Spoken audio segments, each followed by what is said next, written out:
Cuando estamos investigando un delito cometido por uno o más adolescentes, y de principio ya he cometido un error, porque con uno es uno y con más es distinto.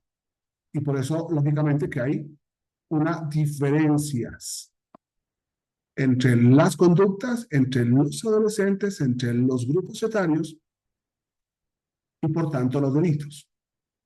Sin embargo, me interesa mucho puntualizar sobre el indicio y los datos de prueba. Dato de prueba, que es un concepto mexicano del artículo 261, bastante valioso y demasiado cuestionado, principalmente por la Escuela de Girona. ¿Por qué el indicio no es evidencia ni dato de prueba? Primera idea. No permitan ustedes que un fiscal utilice, tengo evidencias suficientes. Esa es una palabra que se usa en Estados Unidos y que la Real Academia la define como verdad incuestionable. Y en México la evidencia no es una verdad incuestionable. La prueba podría ser una verdad incuestionable y aún así enfrenta el recurso de apelación. Hay una segunda pregunta. ¿Quién ha sido llamado a preservar el lugar de los hechos?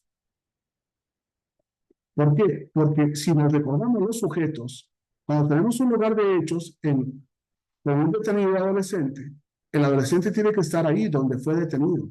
Y ahí tiene que estar su padre o su madre, o en todo caso el procurador o la procuradora de niños, niños y adolescentes, y además su defensor. Estoy en México, no estoy hablando para otro país, lo está exigiendo México y la realidad hoy, permitida desgraciadamente por la complicidad de los defensores, es que eso no se da. ¿Quién ha sido llamado a preservar el lugar de los hechos? Cualquiera que pueda preservar el lugar de los hechos, eso no me preocupa. Al final luego lo cuestiono jurídicamente. La policía administrativa, la policía municipal, el ejército, la marina, no me preocupa, no nos puede preocupar. ¿Por qué? Porque el artículo 16 constitucional dice que cualquier persona puede detener al indiciado y por tanto puede preservar el lugar. ¿Quién puede detener y a la vez quién puede asegurar los indicios? Ahí entramos, puede detener la víctima, puede detener los ofendidos, puede detener cualquier persona, pero ya asegurar los indicios es muchas veces un tema de expertos, dependiendo del tipo de indicio. Indicio semen, indicio sangre, indicio saliva. Es distinto a indicio arma, indicio bate, indicio palo, indicio garrote, lo que sea. ¿Cómo se fija? ¿Cómo se embala y cómo se traslada el indicio? Vemos una parte técnica. Y por tanto, entonces, entramos al tema de, de las autoridades que pueden fijar, embalar y trasladar el indicio.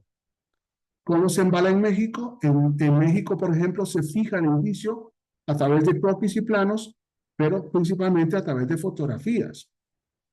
Se embala, hay una forma de embalaje distinto según el indicio líquido o sólido, etcétera, grande o pequeño, cosas que están también en el Código Nacional de Procedimientos Penales, en algunas circunstancias, o a nivel de la ley orgánica del Ministerio Público que tiene los distintos peritos y las formas distintas de proceder, aunque por lo general la fijación, el embalaje y el traslado refiere manuales o protocolos.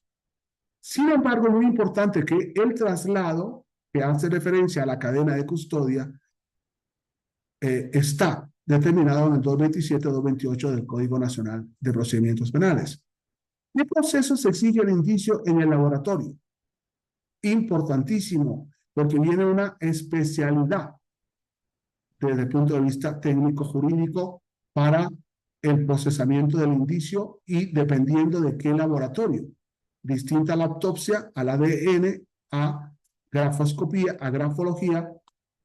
¿Debe cuidarse la cadena de custodia en el laboratorio? De inmediato digo sí.